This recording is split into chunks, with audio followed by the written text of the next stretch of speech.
بەڵێ خۆشەویستانی کورسات نیو سڵاوتان لێبێ لەگەڵ هاوکارانم بەیەکەوە ئامادەین پانۆڕامای ببورن ئەم شەوتان پێشکەش بکەین. زۆر باسی ئاگربەست و درێژکردنەوەی ئاگربەست و شاندێک ڕۆیش بۆ ئیسلاماباد و شاندێک گەڵۆشایەوە و هەموو ئەوانە دەکرێت و ئەمڕۆژ ینی با کاتی کوردستان دۆناڵد ترەمپ وتی من تەنها 3 ڕۆژم داناوە بۆی ئێران بگاتە دەرەنجامێک لە گەروی هورمزیش ململانێکە بە زۆرێک توندەکە ڕەنگە سەرنجی کەمتری مێدیا و جیهانی لەسەر بێت زارزار هەواڵێک دێت بەڵام هەموو خەڵک یان یەکلابوونەوەی تەواوی پرسەکان بە پرسابووریەکان بە پرسەکانی تەنانەت عراقیش پەیوەندی بە یەکلابوونەوەی ئەو کێشەوەیە. ئایا شەڕ بەردەوامە بێ ینی شەڕ دەست پێ کاتەوە نەکرێت سەر بڵێن شەڕ کۆتایی پێ هاتووە یاخود ئەبێت ئەگەنە ئاشتی و ئاگربەستی یعنی تەنانەت ئەم ئێوارێش کە قەرار بوو چوارچەوەی ئەمانجی کۆ بێتەوە کەسێک دەستنیشان بکە بۆ سەرۆکۆزیرانی عراق بەڵام نەکرا ئەڵێن هەر پەیوەندی بۆ بابەتەوێ بۆ خوێندنەوەی ورد و ئەوەی کە ئەڵێن لە ژێر بەڕێیە بۆ تام بخەینە سەر شاشە لەگەڵ زۆر بەڕێز دکتۆر سامان شاڵی پسپۆری پەیوەندی نێودەوڵەتەکان گفتوگۆکەین. دکتۆر خۆشحاڵم. زۆر سپاس دەکەم. هەمیشە خۆشحاڵم لەگەڵ جەنابتا. ینی خوێندنەوەیەک پێشکەشی بینەرەکانمان بکەین ئێستا دۆخەکە وێنەکە چۆنیە لە ئاگربەست و شەڕەکەیە. ئەوەی کە خەڵک چاوەڕانێ کرد کە دوای ئەو 2 هەفتەیە یا کە کۆبوونەوەکە على ئەساس 2 ڕۆژ لەموو پێش بکرێت لە ئیسلاماباد نەکرا. وەفدی ئێران گەشتە ئەوەیە بەڵام ئەوەنە تەسەورمانە کرد وەفدی ئەمریکا بگا بەڵام عەباس عەراقچی چوو بۆ عەمان ئێستا گەڕاوەتەوە ئیسلاماباد و وەفدەکە جوابی هێناوە بەڵام قەلیبافی لەگەڵا نەبوو. ئەمریکا ویستی وتکۆف و کوشنەر بنێرێت ئەویش وەستانی وتی کە شتێک نەبێ بۆ بینێرم. ئیمڕۆ وەکو جەنابە بەحسی کرد خەبەرێکی تازە کە 3 ڕۆژ خۆی ئێستاوای لاتۆ ئەگەرەکان دووشتە یان شەڕەبێتەوە یان نابێتەوە وایەوەنی ینی وای لاتۆ ئێستا لە بینی ئەوە سێهەم نییە ڕێگای سێهەم ئەوەیە کە بزانین ئەمە بە چۆڕە اینجا طبعاً کە گروی هەرمزی داخسی ئێران ئەم مدەتەی شەڕە و بەڵام باخیرەکانی خۆی ناقیلەکانی خۆی و هاتن بۆ ئەوێ ئاسان بوو نەوتی خۆی ڕۆشت شتی بۆ هاوردا هات ئەمریکا کلیلەکەی دۆزیەوە لە چی کە گروی هەرمز لەو دیوە داخست ئەم لە ناو خەلیجا دایخستووە ئەو لە دەرەوەی خەلیجا لە محیطی هادی دایخستەوە محیطی عەرەبی پێڵنگ لەوێت داگر ئێستا ڕۆژانە تقریبی 500 میلیۆن دۆلار زەرەر لە ئێرانەڕۆ لەسەر و ئەوەشەوە نەوتەکانی خەزینەی نەوتەکانی خەریکە پڕ ئەبێت ئەوە خەتەرێکەیە زیاتر لە داخستنەکە بۆ چونکە ئەبێ ئینتاج بوەستێک کە ئینتاج بوەستا ئەو بیرانە بەڕوشکە ڕبوونێت و وەختێکی زۆری ئەوێ و کارێکی زۆری ئەوێ کە بیخاتەوە ئیش ئەم زەختەی کە ئیکا ئێران ئێستا ئەوەیە بۆیە ئەڵێ هەتاکوون گەروی هەرمز نەکاتەوە ئەمریکا ئێمە ئێستا ئێران عکس بۆ تۆ یاریەکە ئەمریکا ئێستا ئیسلاماباد چی ئەوێت ئەوێ شتێ بکە هەردوو لا ڕازیکە لەسەر گەروی هەرمز هەردوو چامیکەنەوە ئەمریکیەکان شتێکیان دەستکەوێت و ئێرانەکانیش شتێکیان دەستکەویان گەنە حەلێک لەو مەسەلایە جارێ مەسەلەی ئەتۆنۆمیەکە ئەوە کلیلەکەیە ستا ئەمە ئابوورەکەیەتی بەڵام شەڕەکە کە دەستی پێکرد مەرجی یەکەم ئەو بوو کە نابێ چەکی ئەتۆمیە بێ و ئەو ماوەدانی کە تەخسیب کراوە کە 440 کیلۆغرام ئەبێ بچێتە دەرەوە لەوێ ئێران بەوە ڕازی نابێت سایەکێک لە هینەکانی بەرپرسەکانی ئێرانی گوێ لەگرت ئەیوت کاکە 400 بۆ کرا بە 440 جارێنێت چلی هەر خۆی 420 بۆ بزانم هەوڵجار 460 بوو دوایی ئەوەی کە دەرچوو هەمووی سپات بوو کە 440 ئەوە هینی عالەمی بەحسیە کرد ڕاست اینجا ئەمە بۆ چۆ ئەڕوات یعنی دوورن لە یەک ئێستا چێ حکومەکە لە ئێرانیشە ئەوەش مشکلەی چکەیە جاران عەمودی بوو مرشیدی عەلا هەموو شتێکی کرد دوای پێش شەڕەکە سەلاحەتی خۆی کرد بە ئوفوقی بڵاوی کردەوە ئێستا حرەسی سەوری حکومەکات چونکە لە عینی شەڕە دائیمەن عەسکەر لە ڕۆڵە بینە و قسەشیان باڵایە وایە ئەوە لە هەموو حربێکا وایە لە ئەمریکا وانە لەوانی خۆیەتی ترامپ خۆی کار بەڵێ نەسایح وەرەگرێت چۆن بەڵام قسەی ئەو ناڕۆم بێ قسەی ئەو چونکە سەلاحیەتەکە لای ئەوە عەمودیە بەڵێ ئیستان لە ناو خۆی ئێرانە لە دوای ئەم گەماروێ هینێکی گەورە دەرکەوتووە چۆنەڵێ بۆشایەکی گەورە هەیە بۆشایەکی لە بڕیاردارە قەرار نازانی چه قەرارەیات قەرارەکەت بڵاو بۆتەوە وەکووتم ئەمە وای لێ کردووە شڵەژانیەک دیارە بەو کە من ئەموو سیاسەتی فەرش و کە دووخایانە ترامپ ئیمانی بەوە نییە ئیمانی بە ئیشی کورت و نەتیجەیەوێت ناتوانانی وەکو لە 2015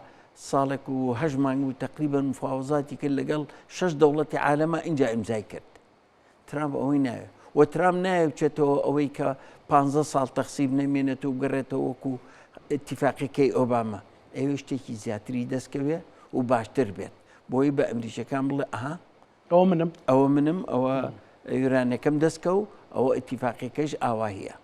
یعنی ئەبێ شتێکی دەستکەوێت لەمە و مەسلەی هورموز کاکە هورموز خۆی کرابەوە هیچ شتێک لە هورموز نەبوو بوو بە کلیلێک بۆ ئەم مەسلەیە لە لای ئەم بەریشەوە دەوڵەتە عەرەبیەکانە دەوڵەتە عەرەبیەکان لە ڕووی ئیعلامیەوە بەحسی ئەوەکەن کە ئەبێ ئەم شەڕە بۆستێت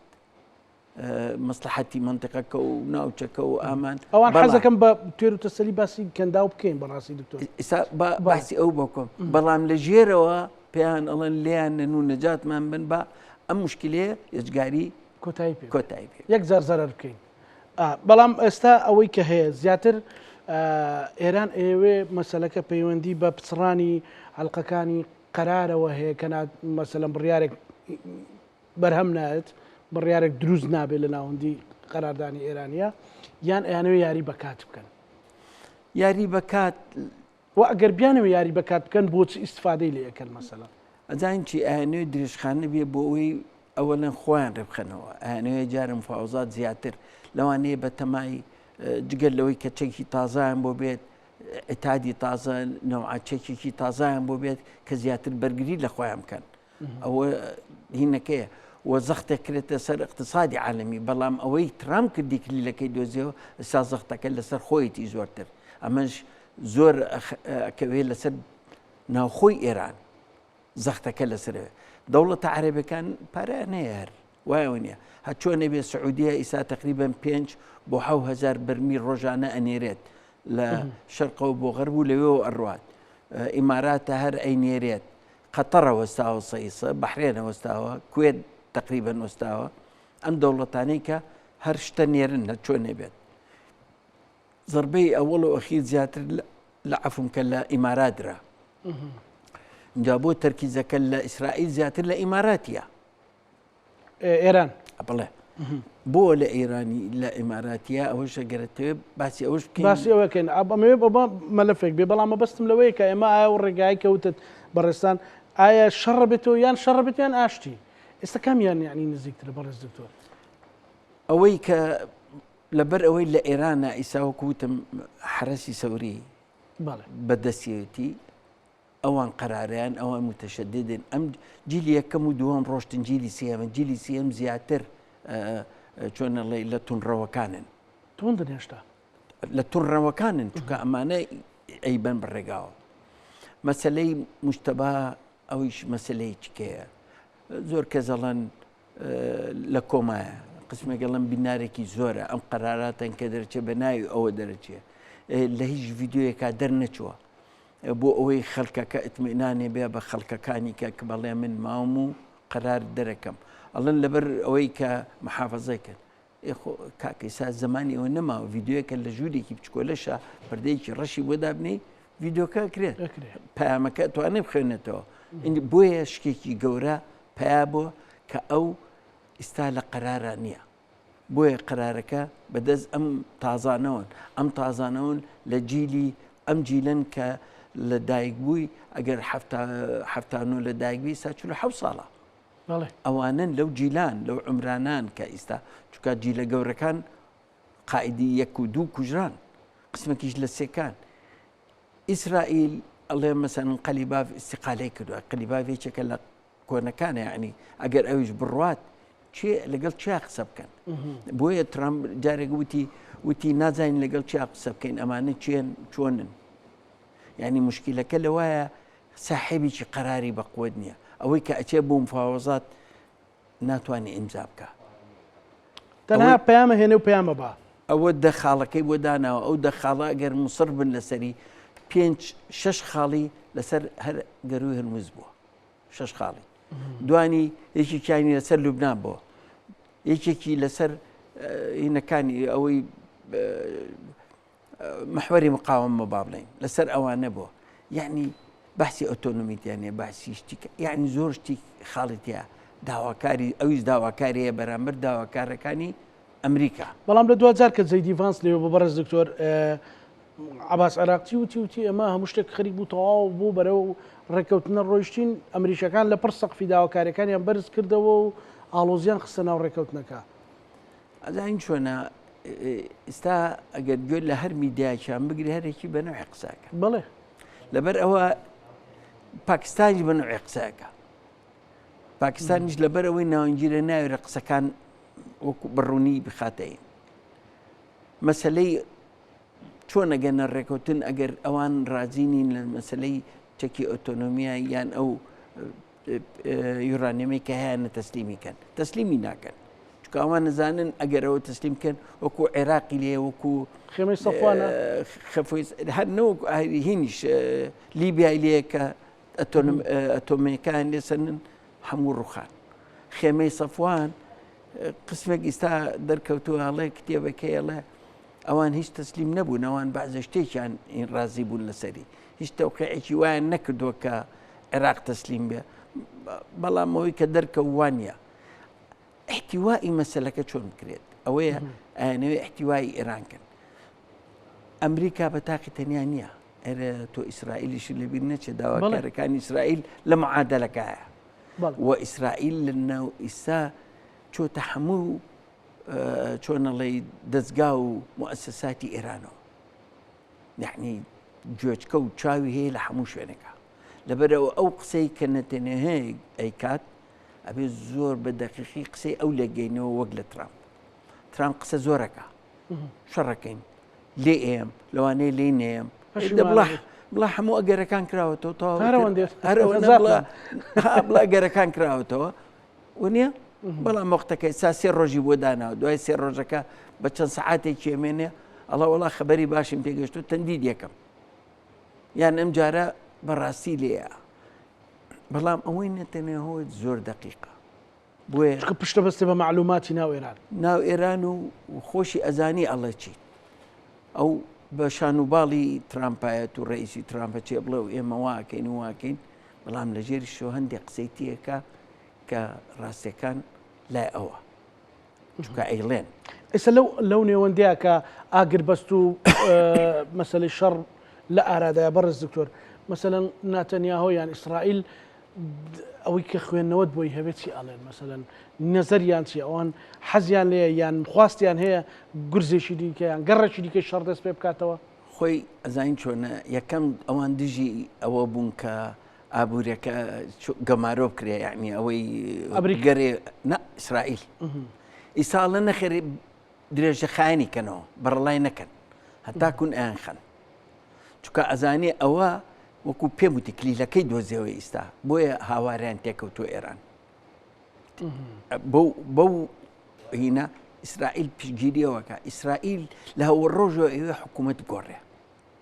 ئەمریکا ئەوەی نەویست، ئەمریکا ئەویست 3 شتی ئەساسی هەبێ، ئەوە بوو کە مەسەلەی ئەتۆمەکە بوو لەگەڵ استرادی شۆڕش ئەکو استرایشەر هەر ئەم پرۆکسیانەی کە هەیە نەمێنێت بڵێ ئەو 3 ئەساسی هەبوو لەگەڵ تەبعاً یورانیۆمەکەی کە ببرێتە دەرەوە. ئەنەتەنیا ڕۆژ یەکەم داوای ڕوخانی دەبینی کرد تۆ شەڕ طبعا عسکەرەکان لە من و تۆش باشتر زانن شەڕ ئەوەی کە بیستومانە ئەوەی کە تاکوون ئیستا بینیمانە بە عاسمان نەبراوەتەوە نەبراوەتەوە و ناژبرێتەوە هەرێبێ عسکەری هەبێ لەسەر خاک ئێرانیش قاڕەیەەکە کەواتە ئەبێ زەختەکە وابێ لە زابتەیە چهینێک لە ناوخوا ئینقلابێک بکرێ یان ملەتەکە بگاتە حەدێک بەڕاستی هەستن تێگەی وەلەو پیان و تون پسیچ کە ئەگەر بێن مزاهرات بکەن ئەوە بە چەکی زنگولیانێن چونکە ئەمانە مزاهرە نین ئەمانە دژی دەوڵەتی ئیسلامی بەشێکن لە وەکۆڵێن بەشێک لە دوش بنخۆیان ئێران مەسەلەن ئەگەر ئەم شەڕە بوەستێ بە جنۆعێ بێت و نظامی ویلایەتی فقه بمێنێت چونکە ئەوە بۆ هەموو شیعامە ڕەمزیانە لە عالەمە ئەو خۆیان بە براوازانن بۆ پێنجنادا دەنا 15 هەر دروزە بێتەوە پاران هەیە کانیاتەن هەیە وایە وەنیە هەر دروستەکەنەوە ئیسا و ڕۆژە وتیان لە بینی 270 بۆ 300 میلیارد دۆلار زەرەریان لێکەوتووە تاکون ئەم مختەی کەوەستا دەست پێ بکاتەوە وەکو ترامپ ئەڵێ هیچی تیانایەڵم مەعمەلشتەکان ئەوانیش چەکیانێ ئیسا چەکی متتەوریشیان هاتەوە لە ژێریشەوە با پێ بڵم سین و ڕوسیاش یارمەتیانیان ئەمە ڕێگایەت کامەیە کە ڕێگە ئاویان داخراوە ڕێگای لە قزوینەوە توانێت بگەێنێتە رووسیا لە رووسیا بگەێنێ خۆ ئیسا کە ئاسمان گیرات و تارە ئەڕفێت لە مەسافەیە کە هینەکەیە کوژێنێتەوە جیپسەکەی کوژێن ڕادارشتەکە تا بەزێت خۆ چەند تارێکی سینی على سافچێ بۆ ئەوروپا لە پڕ لە ناوڕاستە نەما لە تاران دابەزێ ڕێگا هەیە ڕێگا زۆر هەیە ینی کە یارمەتیان بن و ئەوانە بەڵام شەڕەکە با پێ بڵم شەڕی ئابوووریە لە پاڵی نابە ینی چۆ گۆشێکی پڕ تاو ئابووری هەموو شەڕێک ئابووریە بڕاکە هەموو شەڕێک ئابووریە شەڕەکە لێرە نییە لەناو ئەمە شەڕەکە لە بینی ئەمریکا و سینە ینی ئەگەر سەیری بکەی ئەمریکا و سینە سین لە بەرنامەی خوا لە 2030 ئەبوو بە یەکەم دەوڵێ ئابووری لە جیهانە ئەم پێشکەوتنەی سورعەتی نمووی اقتصادی سین ئەبێ لەسەر خۆ بکرێتەوە بەتی بکرێتەوە لە باتی بڵین سەی 5 سەی 10 ساڵانە بیکا ئەبێ بکاتەوە بە سەی 2 سەی 3 ڤەنزوێلا لە بیرە سەی هەفتای نەوتی بنزێلا چوو بۆ سین بەڵێ سەی نەوتی خەلیج ئەچوو بۆ سەی چیلی ئەڕۆی بۆ سین لە ئێرانێکری هێچینی ئێرانە ئەڕۆی بۆ سین بە سعرکی زۆر هەرزان ئێستا لە رووسی ئاکرێ بە 6 دلار ئێستا بە چەنە لەولاوە بە لەو ناوایەکە 100 بۆ 105 و 106 زەربەکەیان وشاند زەربەکان وشان لەسەر خۆهینەکەنەوە بەڵام ئێشتام رووسایاتە رووسیا خۆ زانی حەلیفی یەکنەوەن لەگەڵ سینە بەڵام زۆر تەسیری کردوتە سەر نەختێ هێوەری کردوتە ئەو نمووی بۆ 25 و 24 25 و 26 لەسەر خۆ ئەبێتەوە بۆی نەگەنە ئەوەی کە ئەو منافسە گەورە بن على ساس مانگی 5 ترامپ چێت لەگەڵ سینا قسە بکە بۆی تەبادولی تیجاریش هەن نزیککەنەوە لەیەک لە زمانی ئۆباما و بایدنە تقریبا 400 میلیار ئەهات سین 100 میلیارێکری بەڵام ترام لە ڕێئاسەتی یەکەمیان نزیکی کردەوە نزیکە بایدن هەم دیسانەوە دوورکەوتەوە لێرە بۆیە ئەڵم شەڕەکە ئەوەی سەیتەرە بکاتە سەر ئیسا ئەگەر ئەمریکا سەیتەرە بکاتە سەر خەلیج ئەوە سەیتەڕێکی دەسەر تاقەی جیهانیش و دکتۆر باباسی وڵاتانی خەلیج بکەین مەسەلەن ئەوان زەرمەند بوون قەتەر ئیمارات مەسەلەن سعودیا کوێیت مەسەلەن ئەوانە بەنەوعێکیش مەسەلەن هەندێک جار عمانیش مەسەلەن کە دۆستیانە سیر بووە بەحرین هەندێک جار بەحرین شیعەکان شیعی زۆرتیە سەی جاران ئێستا کەم بوونەتەوە تقریبا لە سەی 50 زیاتر بوون ئێستا هاتوۆتە سەی 40 چونکە لە دوای ئەو مزاهراتانەی کە کرا لە بەحرین سونەیەکی زۆری هێنا بۆی تەوازن ڕاگرێت ڕاستە ئەمانە زەربەی زۆریان بەرکەوت ئایا ئەمانە هاوپەیمانی ئیسرائیل و ئەمریکا بوون مەبەستدار بوو ئەنگی چیەوە؟ نا خۆی طبعا ئەوە ئێران وا سەیریانەکە ئەمانە قەواعیدی عسکەری ئەمریکی تایە ئەکەواتەکەتەوە قەواعیدی ئەسکەری تابعني حەلیفی ئەوی وایە وێنێ لە کاتی خوا ئەو ئەمریکا دوو شتی حسێب نەکرد بوو یەکیشان ئەوەیە کە گەروی هەرمز دابخرێت دووهەم لە دەوڵەتە عەرەبیەکان بە چونکە پەیوەندیکی بەهێزیانە بۆ اقتصادی اجتیماعی ئابووری سیاسی دیبلۆماسی لەگەڵ ئێرانە بەڵام ئێرانەوانەی نخوێنەوە هەچی قەواعیدی ئەوەیە ئەو بە حەقی خۆی زانی کە لێیات چونکە لەو منتیقانەوە شتەڕات کە تارە هەڵەسێ کە ئینەکە بەڵام ئەوەی کە زەربەکەی کە زۆری خوار وەکو گوتم ئیمارات بۆ ئیمارات هەندێک هۆی هەیە ئیمارات ئەو بوو کە لەگەڵ سعودیا ئەو بوو کە لە حوسەکانیاننا ئەوە زەربەیەکی بەقوت کە ئەمان نانێشت حوسەکانی بکەن یارمەتیە دووهەمیش بوو بە سنتەری ئابووری منتەقەکە هەموو شەرقی ئەوسەط چۆ ئیمارات هەچی ئیستیسمارات و شت بوو بۆ ئەوەیە یعنی کە زەربە لەوەیە نی لە ئیستیسماراتی عالەمەیە ئەوە دووهەم جاران لە حەفتاکانە لوبنان بوو دوای لە هەشتاکانە چۆ بەحرێن ئێستا لەکوێیە لە ئیماراتە ئەمە ئەخولێتەوە لەوێ فشاری دروستە کرد اینجا ئەم ئیستیسماراتە زۆرە و ئەم پارەیە زۆر و ئەوانە ئەڵەن جوولەکەیە و هەروەها لە ئیتیفاقی ئیبراهیمی قائیدەکان چێ بوو ئیمارات بوو ئەیکرد وڵاتانی کەندەوە بەڵام دوایی وتیان بە ناوەنگیری سین و هەندێک گوتیان پارەیاندا و بۆ نوێچێک لەوانە قەتەر لە 12 ڕۆژی کۆتایی شەڕەکە کەم بەرگوێمانەکەوت بڵێن ساڕۆخێ گەیشتە قەتەر و دۆحە و ئەوانە بەڵێ چونکە ئەوانە لە هەوەڕۆژە ئینیان کرد کەمیان کرد بەڵام ئەم جارە لای خۆمان شەرم کوێرم ناپارێزم ئەمەیە عليه وعلى عدائي من بڕوخم هەمووی بێ بڕوخێ من بژیم ئەژین من بڕۆم هەمووتانە بێ بڕۆن لەگەڵنا بۆیە تەهدیدێکە ئەڵێ لە کارەباکەم بن لە تەحلیەکەم بن لە تاقەکەم بن منیش ئەوانی کە هەمووکەم پارچە پارچەکەم خۆی جنێ بێ پیان ناکێشێت هیچ اتفاقیەکە بۆ ژێر بەژێر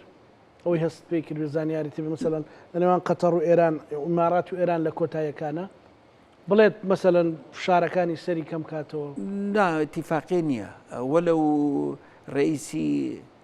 پزیشکان تەلەفۆنی کرد بۆ ئەمیری بەحرێن قەتەر و هەروەها ئیماراتیش و کە پێ بڵێ وەزعەکە بۆیە لێمان ناون لەبەر ئەوە ناخوات کاکە تۆ وڵاتەکە وێران کردو چەند ساڵێوەیە تاکن خەڵک متمانە باتەوە بە ئیمارات و ئیستیسمارات لێ بە ئیسا ئیستیسمارات سەی چل زەربیان بەرکەوت طبعا ئیستیسمارات سەی چل شەریکات ڕۆشتن مستەسمیرەکان ڕۆشتن ئێکە کە ڕئسمال خۆ دەزانی جەبانە بەڵێ ئێ دەکرد نامێن تۆ لە شوێنێکە تۆ قەفسیکەیت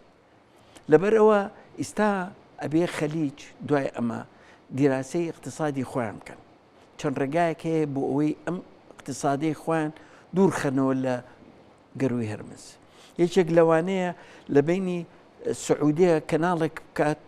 لە ڕوبعی خالیەوە لە بینی شەرقەوە بۆ بەحری ئەحمەر ئەو ساکە نە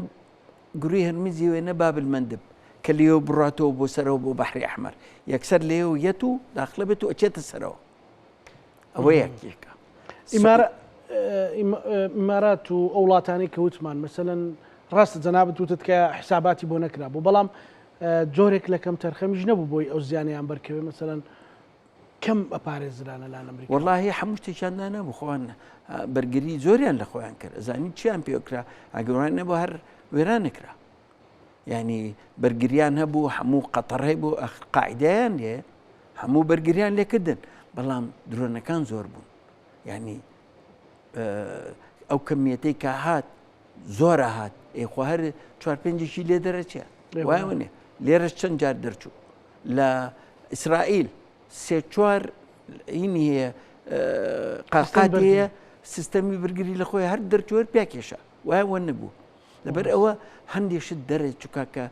زۆر بووە تۆ ناتوانانی فرای هەمووی بکەیت لەبەرەوە مەسەن ئەو سوپەرسۆنیکانە بێت بە ڕێک نایەت بیبینە زگزاگەڕەوە یان ئەو عنقودیانە کە تەقێتەوە بڵاوە بێتەوە ینی شێوەی ئەوەش زۆر گرنگە بێمە سەر ئەوەی یان ئەوە تا کە بە بۆری بڕۆن بە بۆری بڕۆن ئەمانە ڕێگان کە سبینی ئەبێ بکرێتەوە بەنسبەت عێراقیشەوە گەر نەختێ باسی عێراقچکەین بەڵێ عێراق گەورەترین زەرێری لەکەوتەوە عێراق تەمان لە ڕویابووریەوە بەڵێ 3,400,000 بەرمیلی ڕۆژانە ئەنات ئێستا حاچێ گەنێرێ بە بۆری کوردستانە و بە ناقیلاتی کە ئەڕوان ناگاتە 500,000 ئێوە تۆ تەسەور کە هەر مانگێک تقریبن داهاتەکەی حسابکەی 2 میلیارە ئێستا 9 میلیاری مانگانە لێڕوە اینجا ئەو پارەکەشی گرتووە دەبزانانی اقتصادی عێراق ڕێعە ئەتیمادی کردووە لەسەر بەس نەوت گومرگ و داهاتوانە عێراق شکستی هێناوە لەبەر ئەوەی کە اقتصادەکە خۆی جۆرا و جۆر کات یعنی تۆ ئەبێ دەرچی لەوە ئەبێ تەختیتێک هەبێ بۆ ئەوەی دەرچی لەوەی کە ئەم اقتصادە احتیمان نەکاتە سەینەوەی لەسەر نەوت ئەبێ لەسەر کشت و کاڵ بێ لەسەر پیشەسازی بێ لەسەر تەندروستی بێ لەسەر گەشت و گوزار بێت ئەمانە ئەبێت تەنویعیکەی ئەبێ ئەم سەکتەرانە هەمووی ببوژێتەوە بۆ ئەی لە سەینەوەکە بگەینتە سەی 60 دوای بگەینتە سەی 40 وەکو ئیمارات سا ئیمارات تقریبا لەسەر نوت ناژە ئەو زۆر تەسیری کردووە لەسەر عێراق ئێستا تۆ بەحسی حکوومەتی کرد حکوومەتیش حکوومەتەکە بەڵێ پەیوەندی بەوە هەیە طبعاً هەمووی شتێک بۆ پەیوەندی بۆ چونکە ئەمریکا تهدیدی کردو تهدیدی ئێستا ئەوەی کردو ئەڵێ حکوومەتێک بێت اعترافی پێکەم کە بتوانێت ئەم میلیشیاتانە لێرێ و تهدیدێکی کەشی کردووە ئەڵێ هەگەر هاتوو شەڕ دەست پێ بکاتەوە یان دەست پێ نکاتەوە چ لە ناو عێراقا مەساڵحی ئێمە لێ ببرێت طبعاً ئێرە ژەگرێتەوە و چ دەوڵەتەکانی دۆستمان لێ بدرێت ئێمە سزای گەورە خێنە سەر عێراق ئەمە قورسە ئەی بابەتەکەەوە نیە ناکۆشی ناوخۆش شیعەکان بێ ناوێرن نازان چێ دیاریکەن بەڵام ئێمڕۆ دوو بشۆکیان نا بەچووە بکوێتەوە ئەوە وا لێکە کە تۆ تەفعیلکە هەیە کە کەواتە خەڵکێکی دیژەکە حکوومەت ناتوانێت هیچ بکە ئەوە ڕوون بۆ هیچی بەدەست نییە لە جنۆم بەجنە کە دروست دەکرێ عنی خراە ژێر مێزەکەەوە ئەتاکوون ئیمڕۆ چەند جار هەرێمی کوردستان پێکێشراوە لە جنانیان دروستکە چی کرا بەچی حکوومەت هەموو هجوومیان کرد لەسەر کورد ئەو فەرمو ڕێی جەمهورمان بۆ دانان دەفەرمو خۆتان ڕێکەوە ڕێ ناکەون مەشاکیلی ناوخۆیان بووە ئەمانیش مربوطە بە شەڕی عێراق و ئەمریکا و ئێرانەوە بزانن چێ ئەبێت چ جێهەتێک بەقوەترە بێت لە جێهەتەکەی تر سەئانوێ عەدنان زورفی ناوی هاتۆتەوە ناوان جارێکی تر تێگەی عەدنان زورفی مەقبول لە لای ئەمریکیەکان و ئێرانیش هینی نییە لەسەری بەڵام مەقبولی ئەم جارە وەکو جارەکانی تر نییە ئەبێ میلیشیاکان ڕاماڵێن ئێستا حکوم بەدەست میلیشیاکانەوەی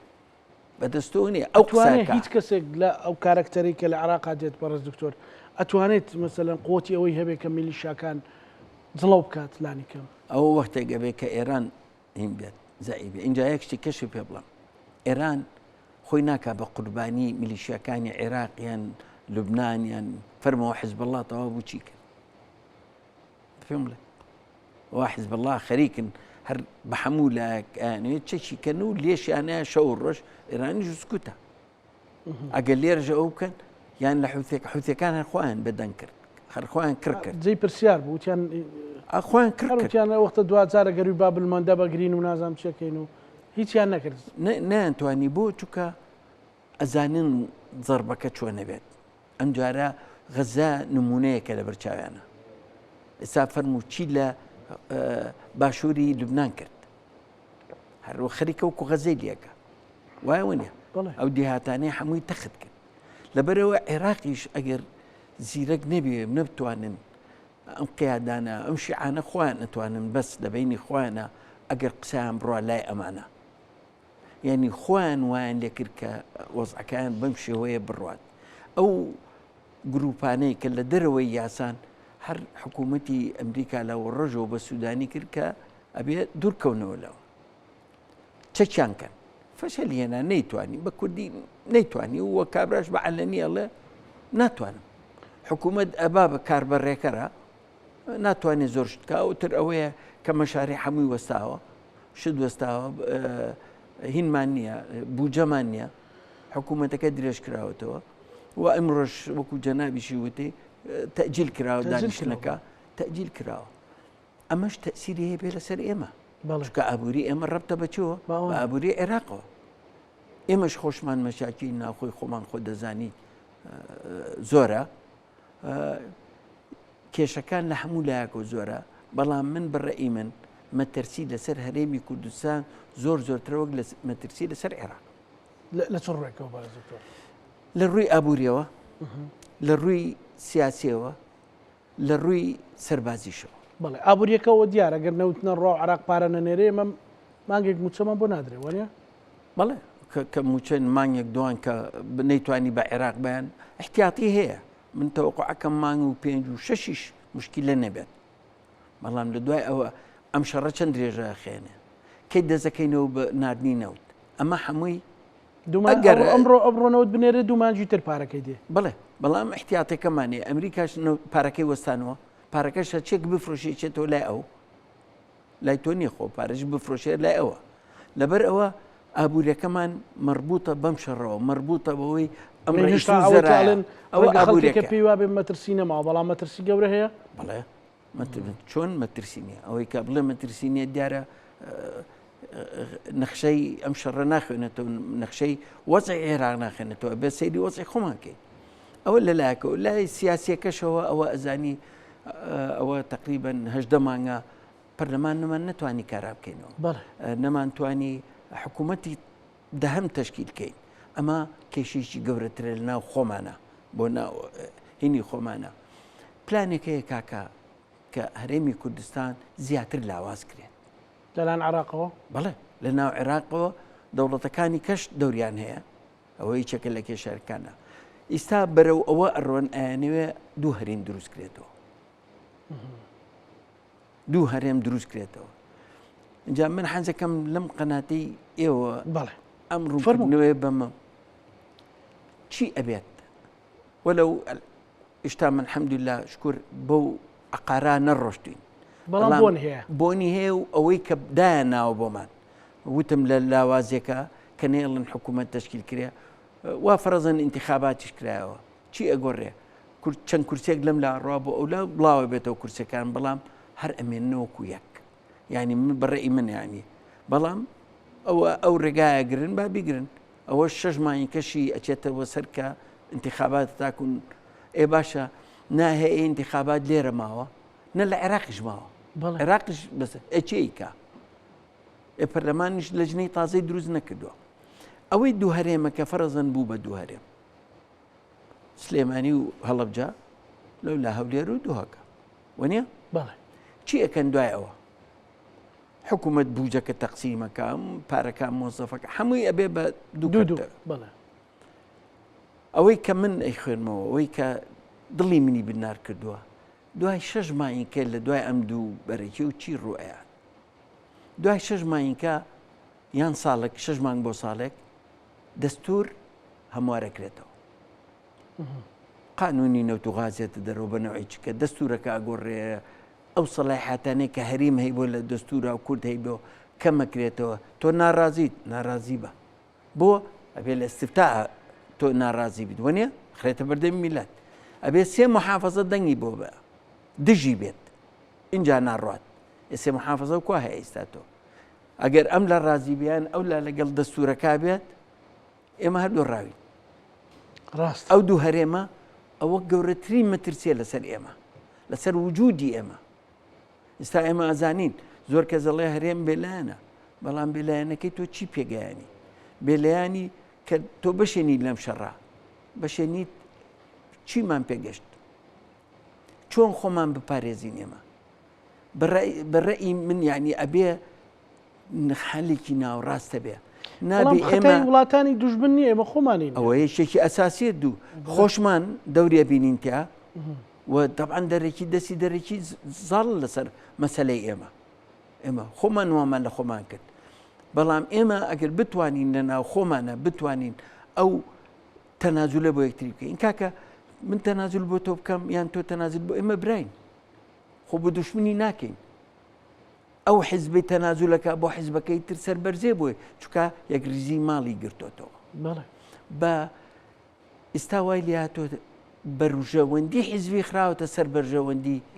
میلەت و نەتەوە ئەوە لێرە مەترسیەکە لێرایە ئێمە بێ هەموو تۆ من هەموو کەسێک کەمتەرخەمیمانەیە کە لەسەر ئەو مەسەلەیە ناکوتین ئەبێ وەکو چاکوچ ئەبێت هەوڵ بین بیرکەینەوە چ ڕێگایە باشە نابێ بڵین خەتای تۆ بووە لەو مەرحەلەیە ئێمە تێپەڕ بووین وەکو جارش باسم کرد لە 64ەوە ئێمە باجی ئەو بەداخەوە ئەو دوو بەشێکە بوو لە مەکتەبی سیاسەت تاکوون ئیمڕۆ کاڵی کەینەوە چۆن کاڵی کەینەوە چارەسەرەکان چین ئەبێ هەوڵی بۆ ببرێ ئەگەر ئمانەوە ئێمە خۆمان بپارێزین و هیوادارم قەت من ئەو ڕۆژە نەبینم کە دوو هەرێم ببێت یعنی تۆ ئەمە وەکو مەترسێکی جدی ئەبینی بەڵێ ئیشی بۆ کرێ ئیشی بۆ کراوە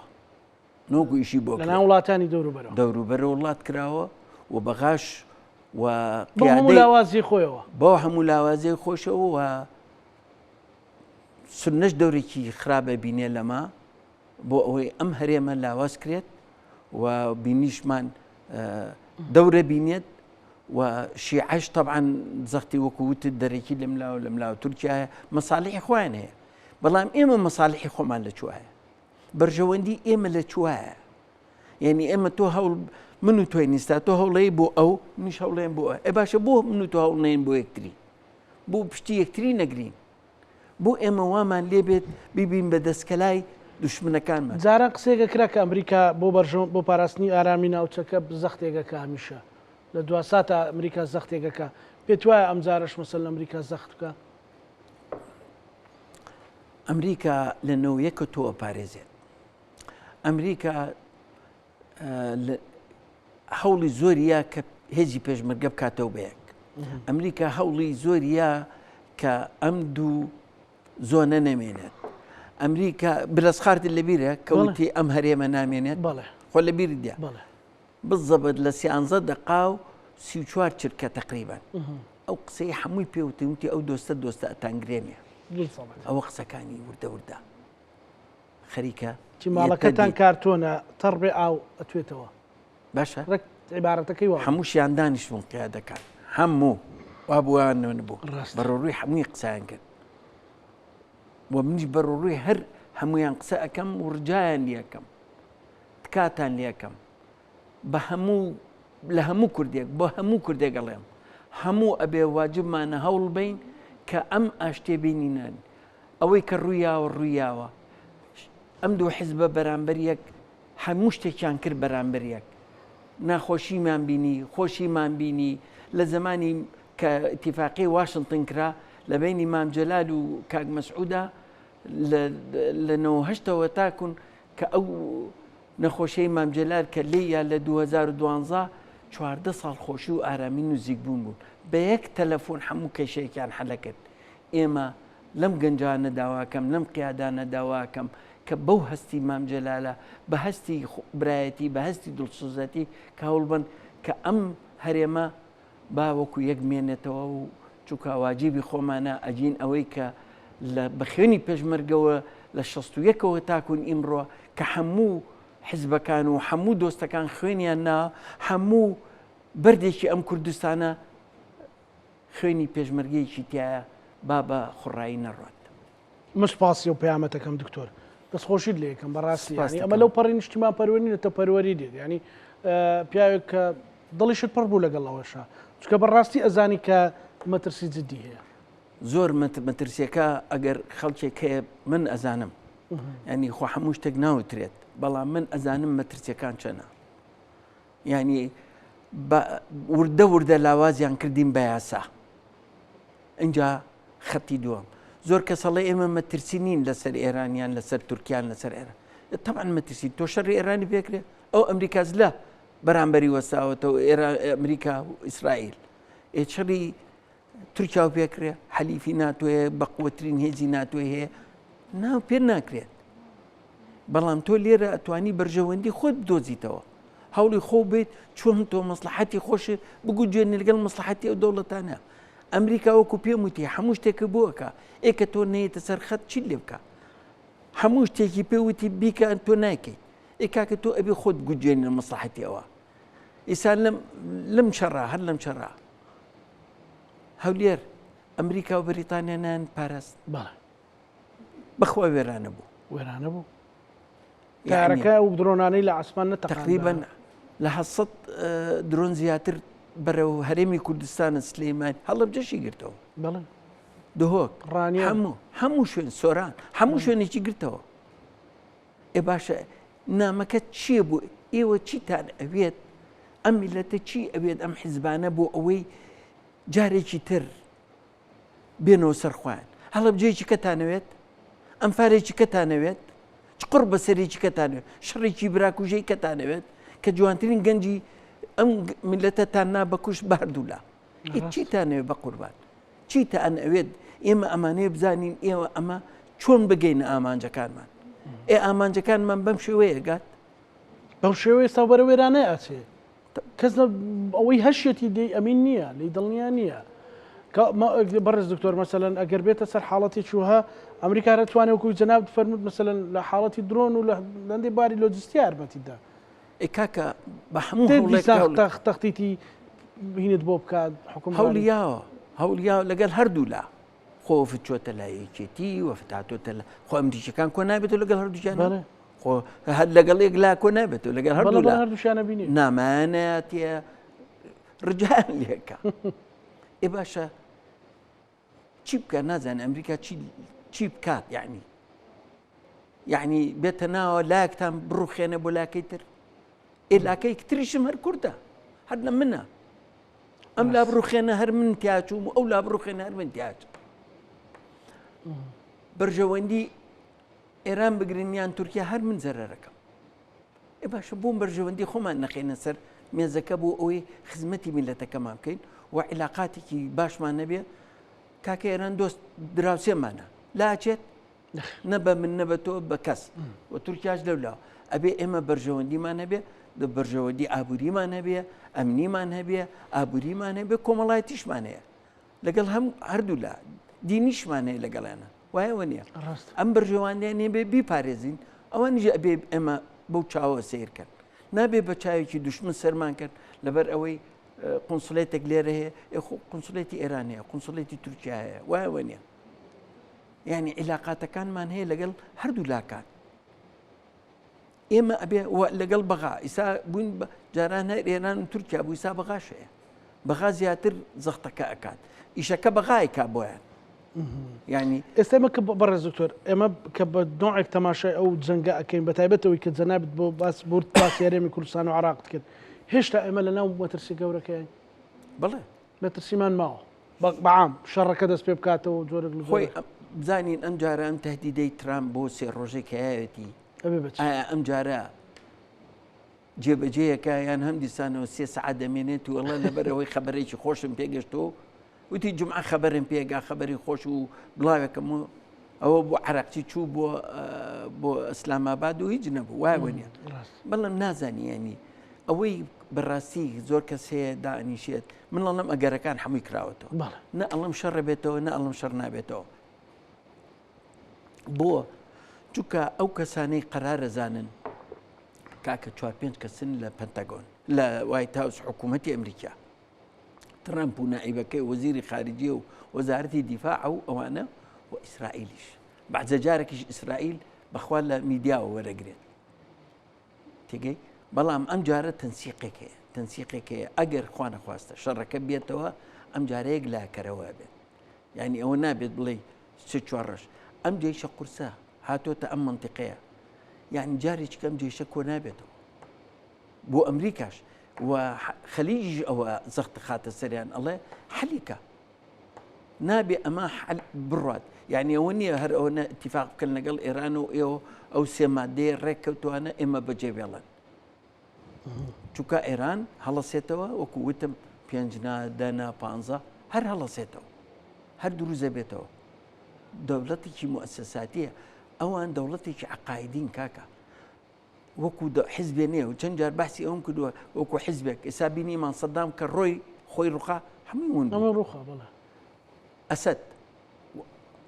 قەزافی ئەمان لە بەرچاومان بەڵام ئەمان ئەوە ڕوا ئیشکەن جگاکەی بۆ هەر کەسێک مؤسساتین حەوت کەسیان داناوە وایەوە نیە کەواتە